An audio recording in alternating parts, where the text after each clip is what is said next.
You've had reflections by some people here who have told us about Khartoum. Khartoum was a beautiful city 3 years ago. Today it is rubble. And the world is moving on. The rest of the world is moving on. They have destroyed their country, but the rest of the world is moving on. Hi guys, welcome to the channel. This is your Jomba. You have just seen President Ruto talk about what happened in Sudan, and this is one of the biggest problems of President Ruto. President Ruto's biggest challenge, and the reason why the people of the Republic of Kenya are tired of him and no longer want him in office. They want him in office. And this is a classic example of why. President Ruto is talking about Khartoum being distracted by the war that they experienced over there for the past few years.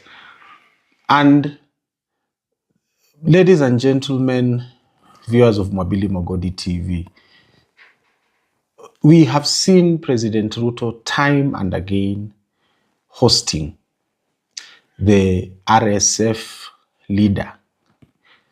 It's not just a leader, rebel leader, here in Nairobi several times.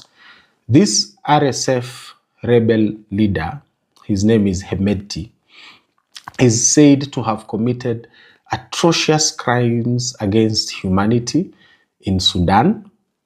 His forces have massacred women and children countless of times during this war.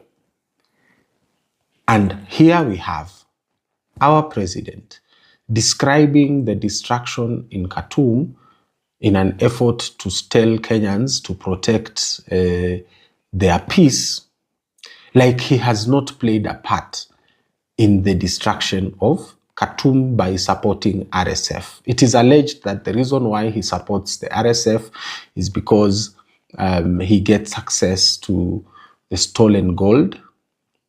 That is an allegation that has been made several times, and that stolen gold passes through Kenya on its way to Dubai.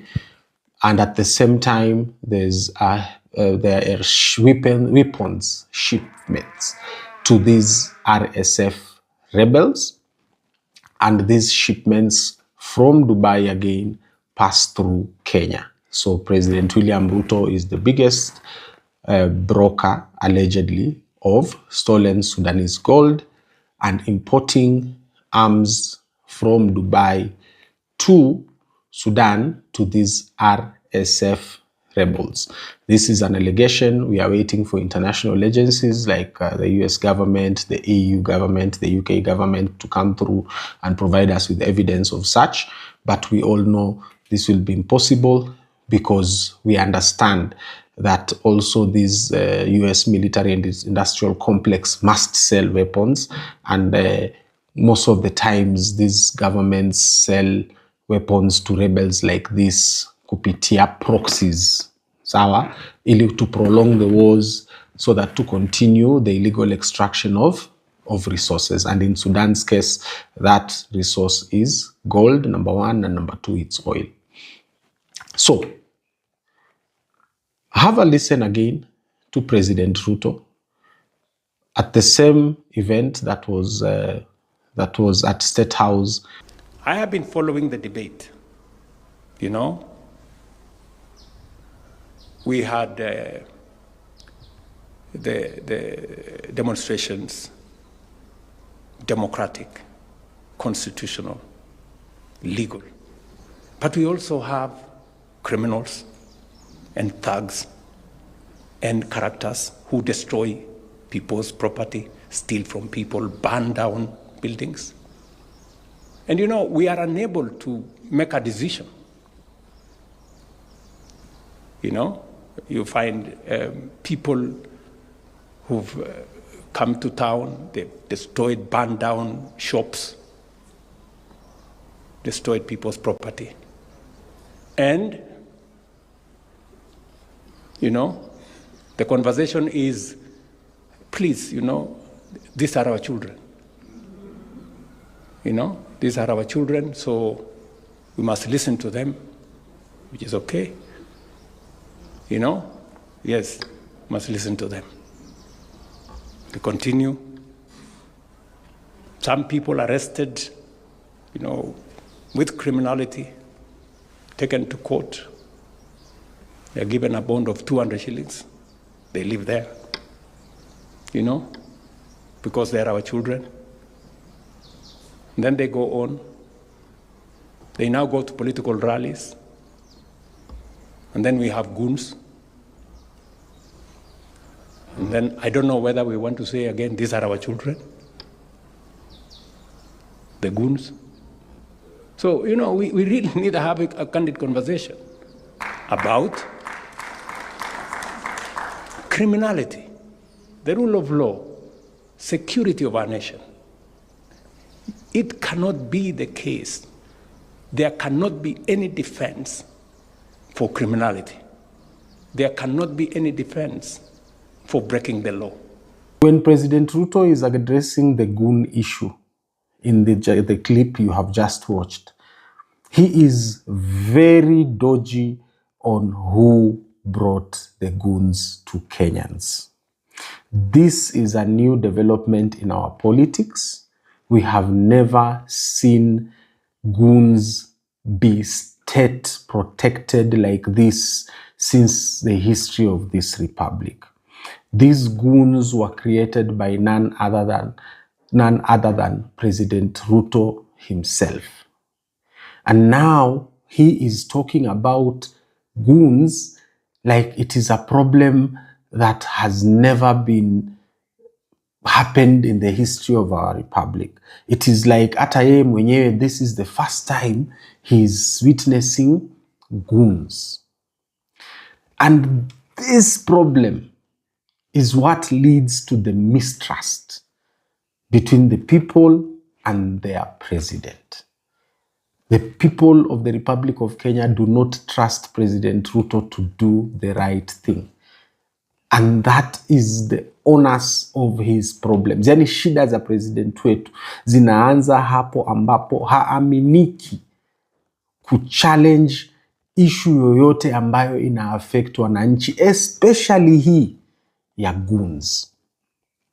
Time and again we are seeing goons become emboldened and they start attacking businesses, they start attacking people as they go about their day-to-day lives.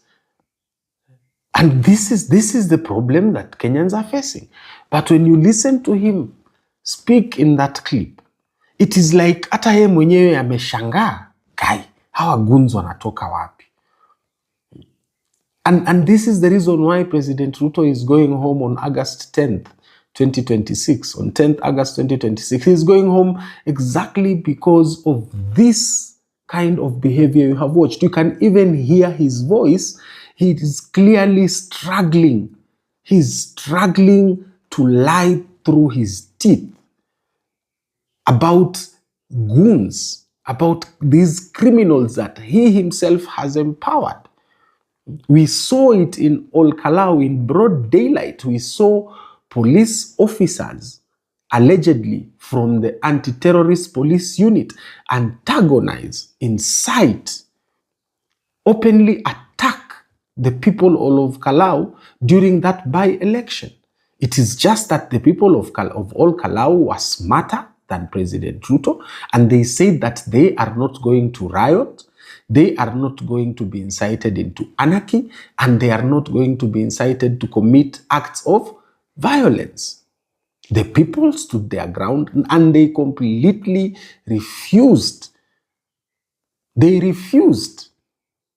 And that is why you see this man has egg on his face and now he's trying to save his face, anajaribu kujifanya ya kwamba ati hapana, no, we have agreed with the church and whatever. What do you mean you have agreed with the church and the other leaders about the security of this nation? It is your number one responsibility, President Ruto, to protect the citizens of the Republic of Kenya. You don't agree with organizations and working groups and sectors. You protect the people of the Republic of Kenya, but you abdicated your responsibility. According to you, protecting this country entails unleashing armed goons on peace-loving citizens, attacking them in an effort to provoke them into chaos, to provoke them into rioting, to provoke them into becoming anarchists and committing acts of violence against each other, and the people have refused this too. Hii ndio maana Rais Ruto hatarudi baada ya Agosti 2026. Ni kwa sababu ni muongo. And the people are tired of his lies. They have seen through his lies. And even him talking about goons, if he was a no-nonsense president and he did not want any of his citizens to suffer in the hands of goons, he should have very stern directive in his speech hapo and told the police in no uncertain terms that kutakuwa na goons katika taifa la Kenya. But goons ni wake, ndio maana anaita goons watoto wake. That's why he's saying these goons are our children. They are not our children. They are your children. You gave birth to them, you pay them. And very soon, President Ruto, these goons are going to eat their own master. They are going to come after you. This is not a threat. This is a promise. This is your Jomba Mwabili Mogodi. Thank you very much for your support as usual. Asanteni sana. Continue the conversation in the comments. Share this episode with your friends and family around the world. Subscribe to the channel. Asanteni.